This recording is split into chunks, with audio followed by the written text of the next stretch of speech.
ఓం మహాగణాధిపతయే నమః. ఓం గురుభ్యో నమః. ఓం శ్రీమాత్రే నమః. పరమేశ్వర స్వరూపమైనటువంటి జ్యోతిష, వాస్తు మరియు ఇతర అనేకమైనటువంటి శాస్త్రములను మనకు అందించినటువంటి మహర్షులకి నమస్కారం. హయగ్రీవ హయగ్రీవ హయగ్రీవేతి యో వదేత్ తస్య నిస్సరతే వాణి జహ్నుకన్యా ప్రవాహవత్. అరుణాం కరుణాతరంగితాక్షీం ధృతపాశాంకుశపుష్పబాణచాపాం అనిమాదిభిరావృతాం మయూకైః అహమిత్యేవ విభావయే భవానీం. శ్రీమాత్రే నమః. ప్రేక్షకులందరికీ కూడా ఆ యొక్క లలిత అమ్మవారి యొక్క అనుగ్రహం పరిపూర్ణంగా కలగాలని మనస్ఫూర్తిగా కోరుకుంటూ మనం ఈరోజు చెప్పుకోపోయేటువంటి టాపిక్ ఏమిటి అంటే, చూడండి, రకరకాల ఉద్యోగాలు చేస్తూ ఉంటారు.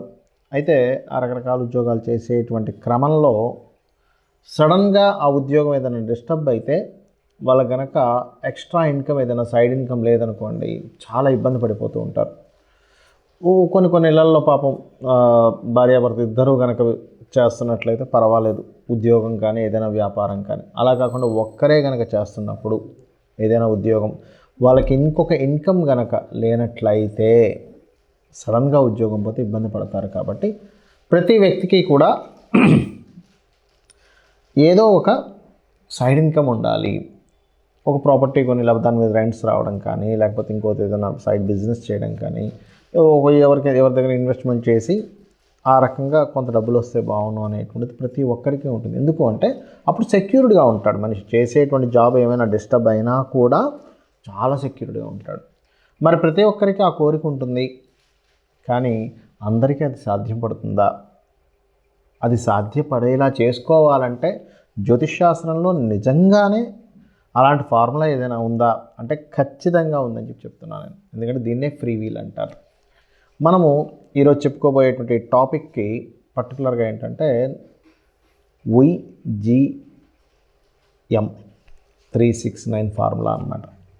ఆ ఫార్ములా బేస్గానే నేను మీకు ఇప్పుడు చెప్తాను. ప్రతి రాశి వారికి, అంటే మేషం నుంచి మీన లగ్నం కానివ్వండి, రాశి కానివ్వండి, నేను చెప్పేటువంటి ఈ ఫార్ములా కనుక పాటించగలిగితే 100% అందులో ఎటువంటి సందేహం లేదు. గుర్తుపెట్టుకోండి, 100% మీరు జాబ్ కాకుండా ఇంకొక ఎక్స్ట్రా ఇన్కమ్ సంపాదించుకోవడానికి మీరు చేసేటువంటి ప్రయత్నం ఏదైతే ఉంటుందో, మీ డిజైర్ ఏదైతే ఉంటుందో ఖచ్చితంగా నెరవేరుతుంది. అందులో ఎటువంటి సందేహం లేదు.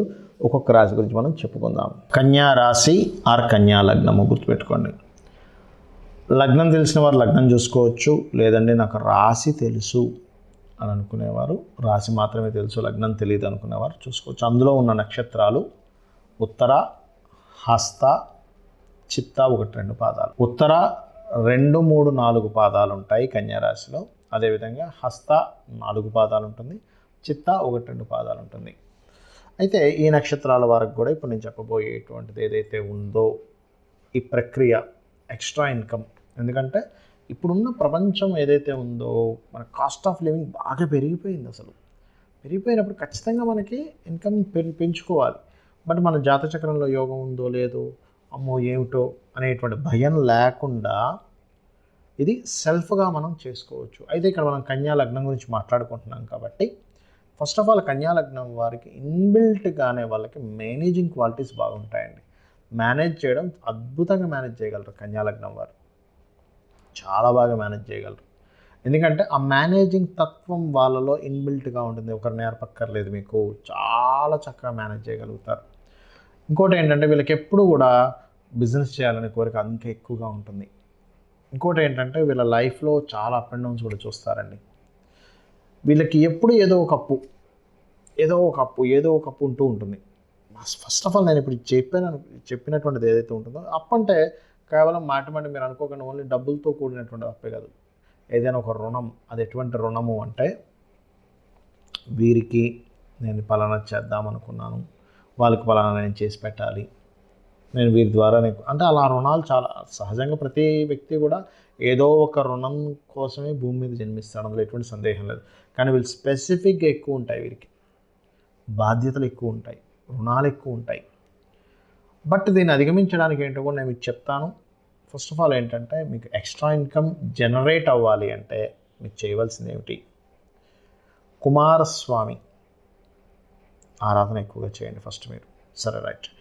ఇది ఒక స్టెప్ బై స్టెప్ చెప్తాను నేను మీకు. నవగ్రహాలలో కుజగ్రహం ఉంటుంది. అదే నవగ్రహాల్లో గురుగ్రహం కూడా ఉంటుంది. కుజ గురు గుర్తుపెట్టుకోండి. కుజగ్రహం దగ్గర గురుగ్రహం దగ్గర ఎర్ర ఒత్తితో గుర్తుపెట్టుకోండి. కుజగ్రహం దగ్గర ఏమో ఎర్ర ఒత్తితో దీపాన్ని వెలిగించండి. గురుగ్రహం దగ్గర ఏమో పసుపు పూసినటువంటి ఒత్తితో దీపాన్ని వెలిగించండి. మొత్తం పసుపు పూసేయడం కాదు, కొద్దిగా పసుపు అంటించండి దానికి అంతే. పసుపు కొద్దిగా లోపలికి ఉండాలి లైట్గా, అండ్ ఒత్తి ఉండాలి. అండ్ దీనికేమో కొంచెం కుంకుమ అద్దాలి, ఎందుకంటే అది జనరేట్ చేస్తుందండి. మీకు ఇక్కడ ఏంటంటే చాలా సింపుల్గా కనిపించవచ్చు. ఇది ఏంటంటే దానికి అది పెడితే మనకు జనరేట్ అవుతుంది, ఖచ్చితంగా అయితే తీరుతుంది. మీరు హ్యాపీగా మనస్ఫూర్తిగా ఎంతో భక్తిగా పెడుతున్నారు ఆ దీపాన్ని అక్కడ కుజగ్రహం దగ్గర అండ్ గురుగ్రహం దగ్గర నేతితో వెలిగించండి. నూనె వాడకండి ఇక్కడ దయచేసి. ప్రతిదానికి ఒక సిస్టమ్ అనేటువంటిది ఉంటుంది. నేతితో వెలిగించండి.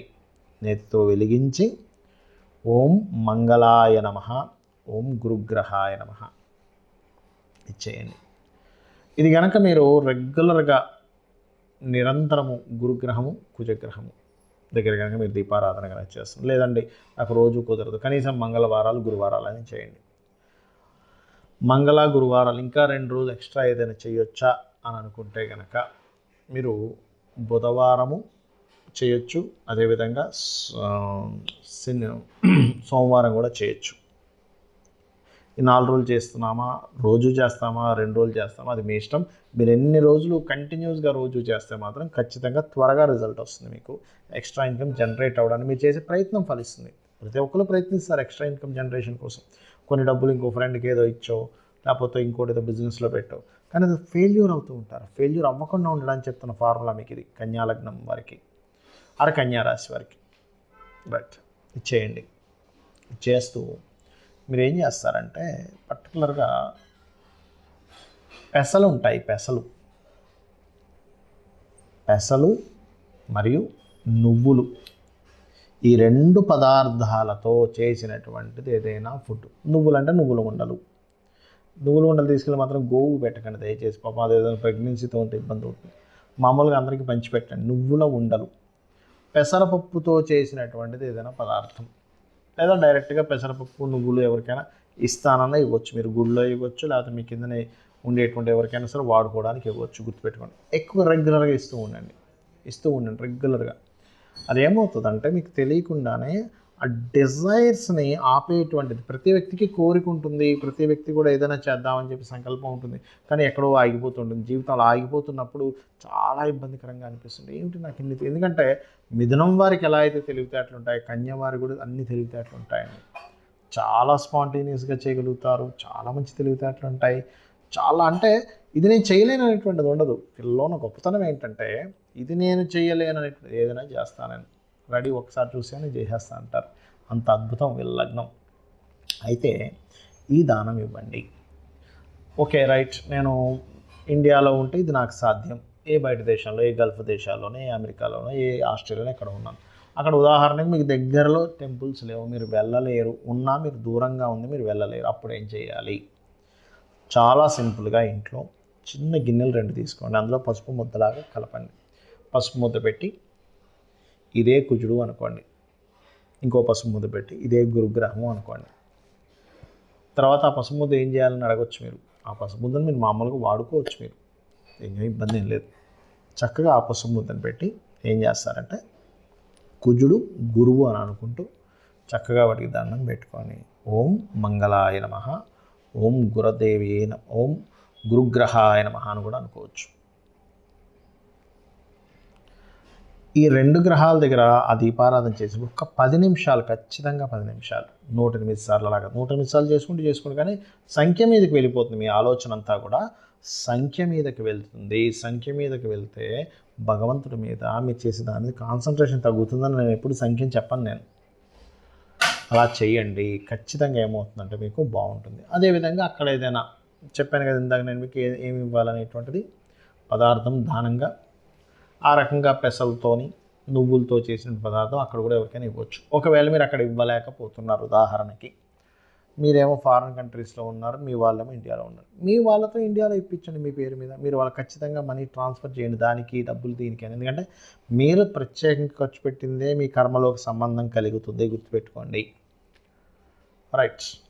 అలాగే ఇంకొకటి ఏంటంటే ఇక్కడ మీరు కంట్రోల్ చేసుకోవాల్సినటువంటిది అండ్ అదేవిధంగా చూసుకున్నట్లయితే మీరు చేయాల్సినటువంటి ఒక చిన్న ప్రక్రియ ఉంది. అదేంటో చెప్తాను నేను మీకు ఈరోజు. మీకు ఎక్కడ ఛాన్స్ దొరికిన, అంటే ఎలాంటి ఛాన్సెస్, ఎవరికైనా ముసలి వాళ్ళు ఉంటారు, ఏజ్డ్ పర్సన్స్ ఉంటారు, వాళ్ళకి ట్యాబ్లెట్స్ కొనుక్కోవడానికి ఒక్కొక్కసారి ట్యాబ్లెట్స్ తెచ్చుకోవడానికి కుదరదు, ఒక్కోసారి నడుచుకొని వెళ్ళి తెచ్చుకోవడానికి కుదరదు. వాళ్ళకి ట్యాబ్లెట్స్ని తెచ్చివ్వండి. డబ్బులు ఉంటాయి కొంతమంది దగ్గర, కానీ కొంతమంది దగ్గర డబ్బులు ఉండవు. ఏజ్ వాళ్ళకి ఏదైనా ట్యాబ్లెట్స్కి షుగర్స్ కనో, బీపీస్ కనో, లేకపోతే ఇంకేదైనా రెగ్యులర్గా వాడే వాళ్ళకి ఉంటాయి, కొన్ని రెగ్యులర్గా తీసుకుంటే కానీ వాళ్ళకి సరిపోదు. అలాంటిది ఏదైనా మీరు ఎంతో కొంత వాళ్ళకి సహాయం చేయండి. ఇది మీకు ఎంత ఉపయోగపడుతుందంటే మీ లైఫ్ని గొప్ప టర్నింగ్ తిప్పుతుందండి. చిన్న టిప్పే కానీ గొప్ప టర్నింగ్ ఇస్తుంది. అలాగే ఇంకొకటి చెప్తాను ఇక్కడ. ఇది కాకుండా చిన్న చిన్న ఉద్యోగాలు దొరుకుతుంటాయి అక్కడక్కడ. ఎవరో మీ ఇంటి పక్కన ఎవరో 10th క్లాసు లేకపోతే 9th క్లాసు చదివిన వ్యక్తి ఉంటాడు, పెద్ద పెద్ద ఉద్యోగం చేసే ఎలిజిబిలిటీ ఉండదు, కానీ ఏదైనా ఉద్యోగం దొరికితే బాగుండు అని చెప్పి వెయిట్ చేస్తూ ఉంటాడు. లేకపోతే మీ గ్రూప్స్ ఉంటాయి కదా, మీ గ్రూప్స్లో మీరు ఏం చేయండి, పలానా దగ్గర పలానా జాబ్ ఉంది అంటే జాబ్ సోర్సెస్ ఎక్కడున్నాయో మీరు తెలుసుకుంటూ ఇన్ఫర్మేషన్ పాస్ చేస్తూ ఉండండి. దీనివల్ల ఏమవుతుందంటే జాబ్ సోర్సెస్ని మీరు ఎప్పుడైతే పాస్ చేస్తూ ఉంటారో సొసైటీలో దాన్ని మంచి పని చేస్తూ ఉంటారో, కర్మ అనేటువంటిది ఎలా పనిచేస్తుందంటే మనం చేసే ఒక మంచి ద్వారా మీకు ప్రకృతి ఒక మంచి చేస్తూ ఉంటుంది. ఇది చేసి చూడండి, మీరే అద్భుతాలు చూస్తారు, వండర్స్ చూస్తారు. మీరు చేస్తున్నటువంటి సాధన పూర్తి స్థాయిలో మీకు ఫలించాలంటే కొన్ని స్టెప్స్ పాటించాలి. అది ఆఖరిలో చెప్తాను అన్న, అదేంటో ఇప్పుడు నేను మీకు చెప్తాను. పాయింట్ నెంబర్ 1 గుర్తుపెట్టుకోండి. ఇప్పుడు చెప్పిన సాధన రెగ్యులర్గా చేయండి, రోజు చేయండి. రోజు ఎలా చేస్తారు? హ్యాపీగా చేయండి, హ్యాపీ మూడ్ని తెచ్చుకొని చేయండి. అబ్బాయి ఏదో చేస్తున్నావు, ఇది చెప్పాడు ఫలిస్తుంది, కానీ అబ్బాయి ఏమిటి రోజు ఈ పని అనుకునే మూడ్లో చేయకండి. ఎందుకంటే మనము ఏ మూడ్లో చేస్తామో ఏ పనైనా కానీ దాని రిజల్ట్ కూడా ప్రకృతి అలాగే ఇస్తుంది, గుర్తుపెట్టుకోండి. Happy mood. అసలు ఈ భగవంతుడు మనకి మానవ జన్మనివ్వడం, మనం ఈ మానవ జన్మగా పుట్టడం చాలా గొప్ప విషయం. ఎంజాయ్ ఇట్ అన్నట్టుగా చేయండి, ఖచ్చితంగా పనిచేస్తుంది.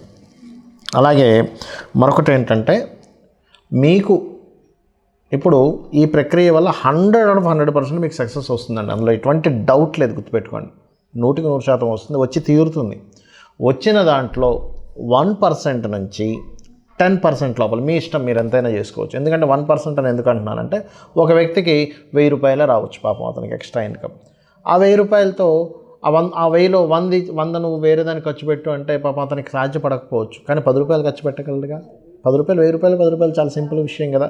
ఆ 1% నుంచి 10% లోపల ఎంతో కొంత 1 నుంచి 10% గుర్తుపెట్టుకోండి, పక్కన పెట్టేసేయండి. డబ్బులు పెట్టేసి ఏం చేస్తారంటే ఈ యొక్క విశ్వంలో చాలా గుప్తమైనటువంటి విషయము, చాలా సీక్రెట్ ఏంటి చెప్పమంటారా?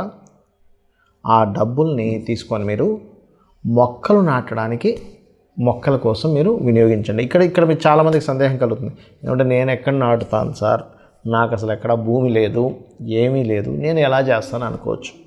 చిన్న చిన్న మొక్కలు ఉంటాయి తొట్టిలో పెంచేవి, అది మీరు సంపాదించుకొని ఇంట్లో పెట్టండి. మీ ఇంట్లో ఫుల్ అయిపోయింది, మీ చుట్టాలు ఉంటారు కదా, మీ ఫ్రెండ్స్ చుట్టాలు తయారు చేస్తూ ఉండండి, వాళ్ళకి ఇస్తూ ఉండండి. అది కూడా కంప్లీట్ అయిపోయింది, మీ చుట్టాలు మీ ఫ్రెండ్ సర్కిల్ మొత్తం కంప్లీట్ అయిపోయింది. అప్పుడేం చేయండి అంటే మీకు డబ్బులు వస్తూ ఉంటే అది పెద్ద విషయం కాదు. ఎందుకంటే ఇంత మీరు చేస్తున్నారంటే మీకు కొన్ని అంటే ఎంత ప్లేస్ కొనుక్కునే డబ్బులు ప్రకృతి ఇస్తుందంటే, ఎందుకంటే మీరు ఏం చేస్తున్నారు, ఫస్ట్ మీరు ఏం చేస్తున్నారు బాగా అబ్జర్వ్ చేయండి. మొక్కల్ని ఇవ్వడం ప్రారంభిస్తున్నారు అంటే ఏం చేస్తున్నారు, కొంత భూమి ఈ ప్రకృతిని కాపాడడానికి ఆక్సిజన్ రిలీజ్ చేసేటువంటి ఒక మొక్కని ఇస్తున్నారు, మీ ఇంట్లో పెట్టుకుంటున్నారు. ఫస్ట్ అంటే దాన్ని రక్షించడం స్టార్ట్ చేశారు, భూమిని రక్షించడం స్టార్ట్ చేశారు, చెట్టును రక్షించడం స్టార్ట్ చేశారు, మొక్కను రక్షించడం స్టార్ట్ చేశారు, ఎయిర్ని రక్షించడం అంటే ఎయిర్ పొల్యూట్ అయిపోతున్న దాన్ని రక్షించడం స్టార్ట్ చేశారు. అంటే చిన్నగా స్టార్ట్ చేశారు. మీరు ఏదో 1000 లక్షలు ఖర్చు పెట్టట్లా, జస్ట్ ఎంత ఉంటుందండి, ఒక 50 రూపాయలు 100 రూపాయలు చిన్నది వచ్చేస్తుంది, మీకు స్టార్ట్ చేశారు మీరు. ఇంట్లో స్టార్ట్ చేశారు, బాల్కనీస్లో. అపార్ట్మెంట్ అయితే బాల్కనీస్లో పెట్టుకోవడం. అయితే ఈ బాల్కనీస్లో కూడా ఇక్కడ ఫార్ములా చెప్తాను. సౌత్ వైపు ఆర్ ఈస్ట్ వైపు మాత్రమే పెట్టండి, నార్త్ బాల్కనీస్లో పెట్టకండి. ఇది వాస్తు స్టిప్ ఇది, బట్ చెప్తున్నాను నేను మీకు. ఈస్ట్ ఆర్ సౌత్లో పెట్టండి, నైరుతిలో కూడా పెట్టకండి. లేదా బిల్డింగ్ పైన ఈస్ట్ ఆర్ సౌత్లో పెట్టుకోండి మీరు మొక్కలు చక్కగా. ఎవరి బిల్డింగ్ మీద వాళ్ళు కనుక మొక్కలు పెంచుకోవడం కనుక స్టార్ట్ చేస్తే, ప్రకృతిలో మీరు కనుక దీనికి సంబంధించి చేశారా, ఇది మీకు తెలియకుండానే మీరు పొరపాటును కూడా మీరు ఇంకా మీరే కాకుండా మీ వంశం కూడా ఎక్కడొక రుణ రోగ శత్రువుల్లోకి వెళ్ళదు. ఎందుకు వెళ్ళదు? పచ్చదనం అనేటువంటిది బుధుడు. మనం ఎవరైనా అప్పుల పాలవుతున్నామన్నా, రుణాల పాలవుతున్నామన్నా, రోగాల పాలవుతున్నామన్నా, శత్రువుల పాలవుతున్నామన్నా బుధుడు పాడైతేనే అవుతుంది. మీరు ఏం చేస్తున్నారు? ఫార్ములాలో దీన్ని పెంచుతున్నారు. ఇంకొకటి మీకు ఆల్రెడీ ఇప్పుడు నేను చెప్పిన ఫార్ములా వింటున్న వాళ్ళందరికీ కూడా 3 విషయాలు ఖచ్చితంగా ఉండుంటాయి. 1 రుణాలు ఉంటాయి, 2 రోగభరితంగా ఏదైనా ఇబ్బంది పడుతుండొచ్చు, 3 శత్రుత్వాలు ఉండుంటాయి. ఈ 3ని ఫస్ట్ తొలగించుకోవాలి. ఎలా తొలగించుకోవాలి? రుణం ఉందనుకోండి, మీకు రోజుకు ఒక ½ అన్ అవర్ ఓం అపర్ణాయై నమః అనే మంత్రాన్ని సాధన చేయండి. రోజు ½ అన్ అవర్. రుణం ఉంటే గనక, లేదండి నాకు రోగం ఉందండి, ఓం సర్వవ్యాధి ప్రశమని సర్వమృత్యు నివారణి అగ్రగణ్య అచింత్య రూప కలికల్మషనాశిని చేయండి. లేదంటే నాకు శత్రువులు ఉన్నాయి, మా ఇంట్లో వాళ్ళతో శత్రుత్వం, బయట వాళ్ళతో శత్రుత్వం, కోర్టు కేసు ఉంది, అది ఉంది, ఇది ఉంది, దీంట్లో నేను సాధన చేయాలి. ఎందుకు చెప్తున్నానంటే, ఫస్ట్ ఈ సాధన చేసేటప్పుడు ఇవి తొలగితే కానీ, అంటే ఈ కర్మలు తొలగితే కానీ మీ సాధన ముందుకు వెళ్ళదు, గుర్తుపెట్టుకోండి. మరి శత్రుత్వాలు ఉన్నాయి, ఏం చేయాలి? ఓం నమో నారాయణాయ, ఓం కుమారస్వామియే నమః, లేదా ఓం కార్తికేయ స్వామియే నమః అని ఒక ½ అన్ అవర్ చేసుకుంటూ ఆ శత్రువుని ఎలా ఫీల్ అవుతారంటే, వాడు నాకు శత్రువు కాదు, వాడు నాకు మిత్రుడు అని ఫీల్ అవ్వండి. వాడు నాకు శత్రువు కాదు, వాడు నాకు మిత్రుడు. ఎప్పుడు కూడా శత్రుభావము, రుణభావము, రోగభావము యాక్టివేషన్లో ఉంటే మీ డిజైర్ భావం యాక్టివేషన్ అవ్వదు. ఇది ఆస్ట్రాలజీ ఫార్ములా. ఇవి చేయండి, 100% మీరు ఐశ్వర్యవంతులు అవుతారు. ఐశ్వర్యం అంటే అన్నీ ఉండడం మనిషికి. శ్రీమాత్రే నమః.